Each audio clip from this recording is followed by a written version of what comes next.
Salam alaikum, bonjour à tous, j'espère que vous allez bien aujourd'hui dans ce nouvel épisode de la Minute Physio. Donc je vais un peu répondre au quiz de ce matin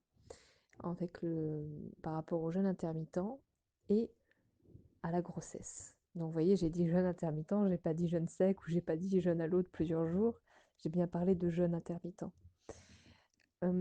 Effectivement, effectivement, il faut s'écouter, hein. Quand on est enceinte et on veut un petit peu jeûner, effectivement, il faut s'écouter. Il y a des périodes de la grossesse où ça ne posera aucun problème de décaler l'heure de son petit déjeuner, de manger à partir de midi, 1 heure, 14 heures, 15 heures, ça ne posera aucun problème. Et il y a des moments de la grossesse, même si on a fait ça pendant plusieurs semaines, eh bien on ne pourra pas. On ne pourra pas, on ressentira le besoin de manger dès le matin, dès 9 heures, dès 10 heures, même parfois dès qu'on a le pied par terre. Mais en fait, il faut s'écouter. Il ne faut pas se dire que toute la grossesse, je mange dès 7 heures ou que toute la grossesse, je mange à 16 heures. Non, ça va varier tout au long de la grossesse. C'est très important de s'écouter. Euh, c'est très bénéfique de pratiquer le jeûne intermittent, c'est-à-dire de regrouper en fait les repas de la journée sur une même plage horaire qui peut s'étendre de 4 heures à 8 heures, hein. On va pas se restreindre parce que ça permet au corps justement, surtout les 3 premiers mois, de bien se nettoyer toute la nuit et toute la matinée, par exemple, ou alors une grande partie de la matinée. C'est-à-dire si vous avez l'habitude de manger votre petit déjeuner à 7h30, 8 heures, eh bien repoussez peu à peu l'heure du petit déjeuner jusqu'à arriver peut-être vers 10h30, 11h, 11h30, et pourquoi pas midi. Et pourquoi pas ne pas justement commencer le premier repas de la journée avec le déjeuner. Pourquoi pas? Et ça, c'est à tester, et c'est très important de s'écouter et de ne pas rester fixé sur une habitude et de se dire que ça peut varier tout au long de la grossesse et qu'il n'y a aucun problème avec ça. Le bébé ne manquera de rien, il ne va pas en souffrir, il ne sera pas mal oxygéné si vous sautez votre petit déjeuner, si vous repoussez l'heure de votre petit déjeuner.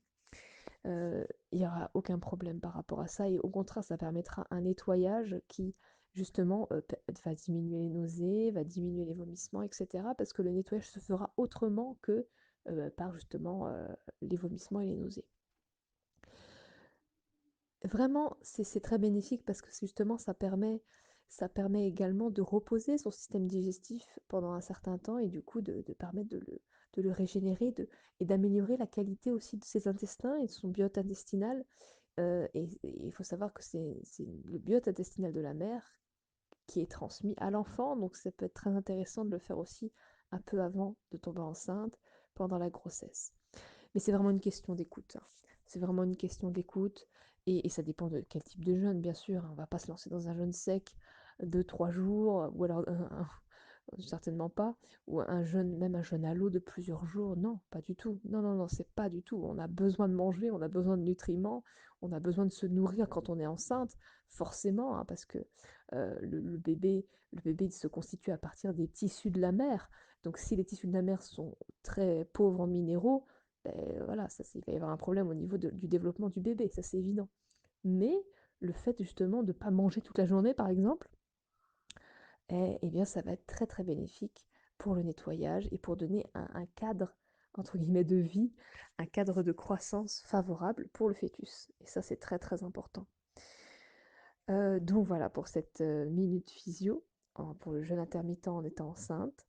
Je vous rappelle que ce soir, à 21 heures, sur cette chaîne Telegram, je vous enverrai à 9h moins 5 un lien du chat éphémère alimentation, hygiène de vie, questions-réponses, où nous parlerons justement du sujet du lien entre constipation, stress et articulation et douleur articulaire chronique. Et donc voilà, on parlera ça ce soir. Donc je vous donne rendez-vous ce soir à 21 heures et je vous donnerai le lien. Voilà, je vous dis à ce soir et